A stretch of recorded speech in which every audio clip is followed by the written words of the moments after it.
Good times and great music at 2 and URFM 103.7. A bit of politics around the place, and when we think of politics, we think of Dr. Jim Jose, our Professor of Politics. He's from the University of Newcastle, and he has been running his eye over the by-election that took place in the Victorian federal seat of Dunkley over the weekend. Jim, good morning. Yeah, good morning, Haven't Mark. seen you in a while, so No. all of that. Good to see you again. Now, by-elections, are they generally a chance for us to see what a particular electorate looks at and thinks of the leaders and potential leaders as a whole, or are they a little bit more local, or there are some other things that usually are at play? Well, I suppose in some respects, Mark, it would be a combination of some of those things. Traditionally, by-elections see swings against the sitting government, usually because the electorate, nothing in a sense hinges on the outcome as far as, who's going to be in government and who's not. So voters in a by-election will often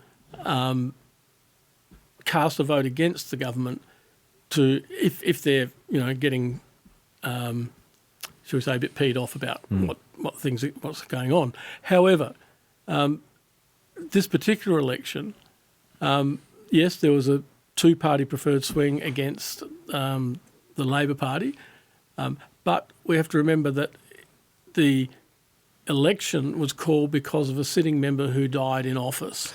And I believe, traditionally speaking, that when we have in Australia, we've had sitting members pass away, there's actually never been a change of party outcome. Yes, I believe that's the case.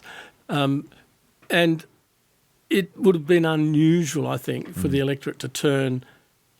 So it would need to have turned with a sort of 6.5% plus swing to unseat the Labor Party from holding that seat.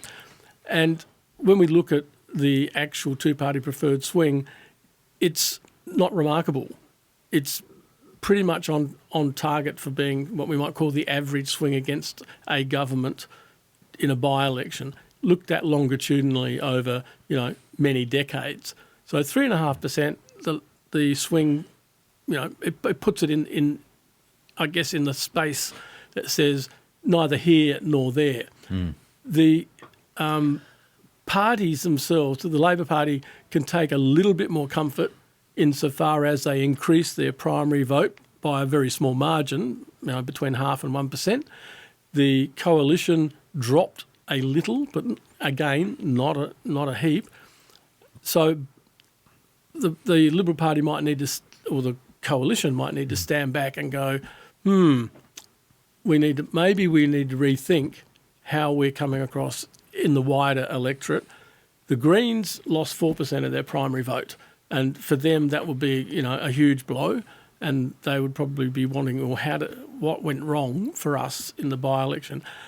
I suspect that the Greens votes didn't go to the Labor Party, or maybe a few did, but certainly, not 4%.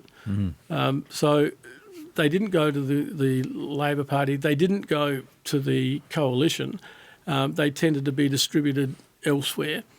So if the Greens will have a bit of work to do in that region, so to speak. And I guess it depends on where the elsewhere was. Not all that familiar with all of the trickle down parties. So, I mean, were there comparable parties on offer for Greens-like voters? No. Okay, well then that's a surprise.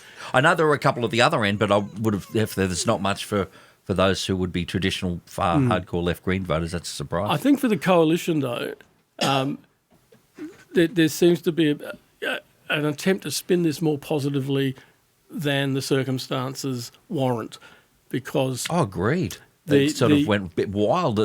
I thought we'd had to change. I thought Albo would retire. He thought, I can't contest this election because of this. It seemed to be that far ahead, didn't it? Yeah, and one positive thing I think that also came out of the by-election, the sort of Trumpification of the political process, in which just outrageous falsehoods are paraded around as if these are, bendable truths. It is just not true that the Albanese government lobbied to have the asylum seekers set free.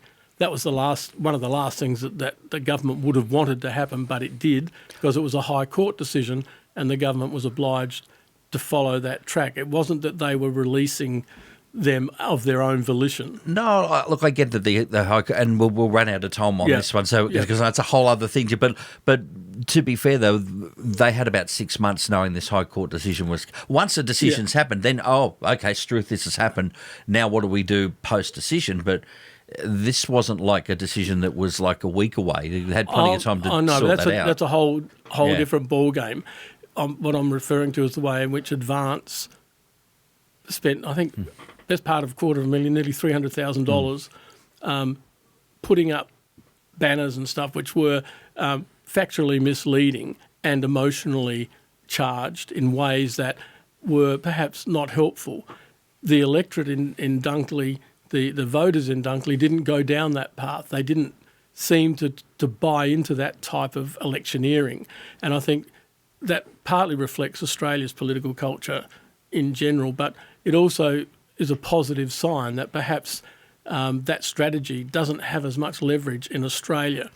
So the coalition, or at least the Liberal Party, has to begin to rethink how it presents itself. And it doesn't seem to have moved very positively at this stage, because the selection of a candidate in the former in the seat that Scott Morrison held, Cook, they've selected a man who doesn't live in the electorate and who would seem to be the epitome of all the things that were part of the backlash against the Liberals at the federal election. Yeah, we'll take a look at him next time or another time, because I haven't had the chance to see too much about him, but that'll be in a whole other interesting seat. Jim, like I said, the clock's beat us as always. It's been a pleasure. We'll catch you next time you are here. Yep, thanks, Mark. Here he is, our Professor of Politics, Dr. Jim Jose, taking a look at, oddly enough, the world of politics with us on 2NURFM. A broadcast service of the University of Newcastle.